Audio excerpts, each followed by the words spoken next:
ఇప్పుడే country delight యాప్ని download చేసుకోండి. Download the country delight app now. Welcome to Suman TV. Kavitha letter బయటకు వచ్చిన తర్వాత బీఆర్ఎస్ శ్రేణులు కావచ్చు, తెలంగాణ రాష్ట్ర ప్రజల్లో కావచ్చు, బీఆర్ఎస్ పార్టీలో ఎవరి బలం ఎంత, ఎవరెవరు ఏ ప్రాంతాల్లో బలంగా ఉన్నారనే ఒక చర్చకు తెరలేసింది. చాలా స్పష్టంగా అందరికీ అర్థమవుతుంది ఏంటంటే, కవిత నాకు బలం లేదు పార్టీలో, నేను బలహీనంగా ఉన్నాను అనే భావనతోనే కేసీఆర్కి లెటర్ రాసి ఉంటుందని రాజకీయ వర్గాల్లో చర్చ జరుగుతుంది.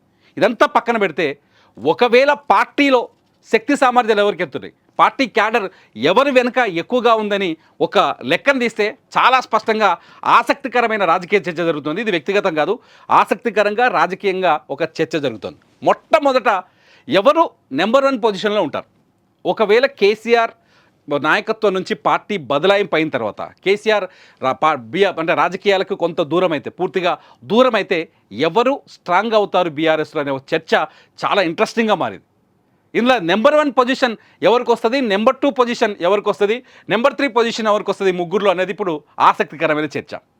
ఒకవేళ పార్టీలో కేసీఆర్ రాజకీయం నుంచి పార్టీ నుంచి దూరం వెళ్ళిపోతే, ఒకవేళ ఇప్పటికీ మనకున్న సమాచారం కావచ్చు, పార్టీలో మాట్లాడుకుంటున్న విధానాలు కావచ్చు చూస్తే, పార్టీ పూర్తి స్థాయి బాధ్యతల్ని కేటీఆర్కి అప్పగిస్తారని చెప్తున్నారు. హరీష్ కూడా చాలా స్పష్టంగా చెప్తున్నారు, ఒకవేళ కేటీఆర్కి నాయకత్వ బాధ్యతల్ని అధినాయకత్వం అప్పచెప్తే కేటీఆర్ నాయకత్వంలో పనిచేయడానికి నేను సిద్ధంగా ఉన్నాను, నాకు ఎటువంటి ఇబ్బంది లేదు అని చాలా స్పష్టంగా హరీష్ చెప్తున్నారు. కానీ కేటీఆర్ బలంగా ఉన్నాడా, హరీష్ రావు బలంగా ఉన్నాడా అనేది ఇప్పుడు కొంత ఆసక్తికరమైన చర్చ. నేను కామెంట్ చేయలేను. ఈ చర్చ పైన మీరు ఈ వీడియో కింద ఖచ్చితంగా కామెంట్ చేయండి, ఎవరు బలంగా ఉంటారు అనేది నా ప్రశ్నకి మీరు కూడా సమాధానం చెప్పండి ఈ వీడియో కింద. అయితే ఒక్క విధంగా నేను కొంత సమాధానం చెప్పగలను. ఏంటంటే, గ్రామీణ ప్రాంతాల్లోకి వెళ్తే, రూరల్ ఏరియాలోకి వెళ్తే ఖచ్చితంగా హరీష్ రావు చాలా బలంగా కనిపిస్తాడు. అర్బన్ ఏరియాలోకి వస్తే కేటీఆర్ బలంగా కనిపిస్తున్నాడు. చాలా స్పష్టంగా మనం చూడొచ్చు. రూరల్లో హరీష్ రావుని పిలిస్తే పలికే నాయకుడు అంటారు. హరీష్ రావు ఒక మామూలు చిన్న కార్యకర్త పిలిచినా, చిన్న కార్యకర్త ఆహ్వానించినా ఆయన స్వయంగా తన డైరీలో తన టూర్, తన డేట్స్ లేకపోతే తన అపాయింట్మెంట్ రాసుకొని దాన్ని గుర్తు చేసి మరీ వాళ్ళ ఇంటికి వెళ్ళి వస్తాడు, అలా పలకరించి వస్తాడు. రాష్ట్రంలో ఎటువంటి సమస్య ఎదురైనా, గ్రామీణ ప్రాంతాల్లో కావచ్చు, రూరల్లో కావచ్చు, రైతుల విషయంలో కావచ్చు, లేకపోతే కార్యకర్తల విషయంలో కావచ్చు, లేకపోతే పార్టీ నాయకత్వాల్లో వచ్చిన విభేదాల విషయంలో కావచ్చు, హరీష్ రావు ట్రబుల్ షూటర్. రైతుల విషయంలో చాలా స్పష్టంగా ప్రభుత్వంతో చాలా గట్టి ఫైట్ చేస్తున్నాడు. కార్యకర్తల విషయంలో కూడా చాలా అందుబాటులో ఉంటాడు. ప్రతి కార్యకర్తకి చాలా గొప్ప రెస్పెక్ట్ ఇస్తాడు. ఇక మూడోది వచ్చేసి ట్రబుల్ షూటర్. ఏదైనా పార్టీ నాయకత్వాల మధ్య ఏదైనా గ్రామీణ స్థాయిలో, ఒక కింది స్థాయిలో తేడాలు వస్తే చాలా తెలివిగా సాల్వ్ చేస్తాడు. సేమ్ ఇవే లక్షణాలు కేటీఆర్ కూడా ఉన్నాయి. ఇప్పుడు ఆయన వర్కింగ్ ప్రెసిడెంట్గా ఉన్నాడు, సేమ్ ఇవే లక్షణాలు ఇలాగే సాల్వ్ చేస్తాడు. కేటీఆర్ చాలా తెలివైన నాయకుడు, నాలెడ్జ్ ఉంది, అభివృద్ధి పైన ఒక క్లియర్ పిక్చర్ ఉంది.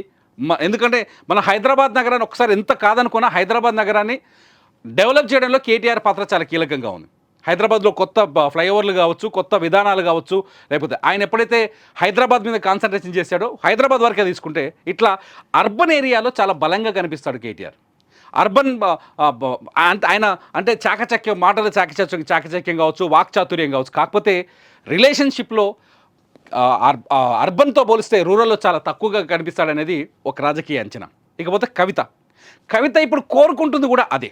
ఎందుకంటే రూరల్లో హరీష్ స్ట్రాంగ్గా ఉండడం, అర్బన్లో కేటీఆర్ స్ట్రాంగ్గా ఉండడంతో నేను ఎక్కడ స్ట్రాంగ్ ఉన్నాను పార్టీలో, నేను చాలా చోట్ల వీక్గా ఉన్నాను, పార్టీ నాకు సరైన ప్రాధాన్యత ఇవ్వట్లేదు, పార్టీలో నాకు ఒక భూమిక లేదు, లేకపోతే పొజిషన్ లేదు. కవిత ముందున్న ప్రశ్న అదే అసంతృప్తికి కారణం అనిపిస్తుంది. అందుకనే తెలంగాణ వచ్చింది కానీ సామాజిక తెలంగాణ రాలేదని కామెంట్ చేయడానికి కారణం అదే.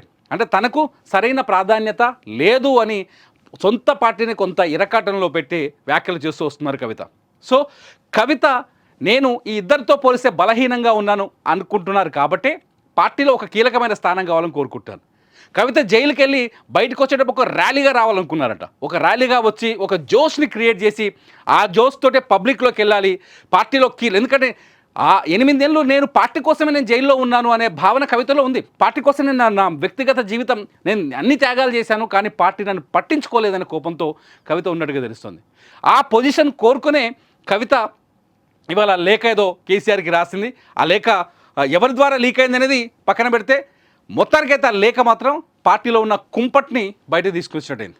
సో ఇవన్నీ చూస్తూ ఉంటే పబ్లిక్లో ఒక చర్చ వస్తుంది, నిజంగా కవిత బలహీనంగా ఉన్నారా పార్టీలో, లేకపోతే ఆదరణని పొందలేకపోతున్నారా, లేకపోతే పార్టీ ఆమెను గుర్తించలేకపోతుందా, పార్టీకి అధినాయకత్వం సొంత తండ్రి కేసీఆరే ఉన్నారు, కేసీఆర్ ఆమెకు సరైన ప్రాధాన్యత కల్పించలేకపోతున్నారా అనే చర్చకి ఇక్కడ ఆస్కారం ఏర్పడుతుంది. మీరేమనుకుంటున్నారు? హరీష్ ఒకవేళ కేసీఆర్ గనక బీఆర్ఎస్ పార్టీ నాయకత్వం కేసీఆర్ చేతుల్లోకి వస్తే, చేతులు దాటిపోతే, లేకపోతే కేసీఆర్ ప్రశాంతమైన వాతావరణంలోకి వెళ్ళిపోతే ఎవరు బలంగా ఉంటారు బీఆర్ఎస్లో? హరీష్ రావు ఉంటారా, కేటీఆర్ ఉంటారా, కవిత నిజంగానే అది కోరుకుంటుందా? ఈ ముగ్గురు పైన మీ ఒపీనియన్ ఖచ్చితంగా ఈ వీడియో కింద రాయండి. చూస్తూనే ఉండండి సుమన్ టీవీ.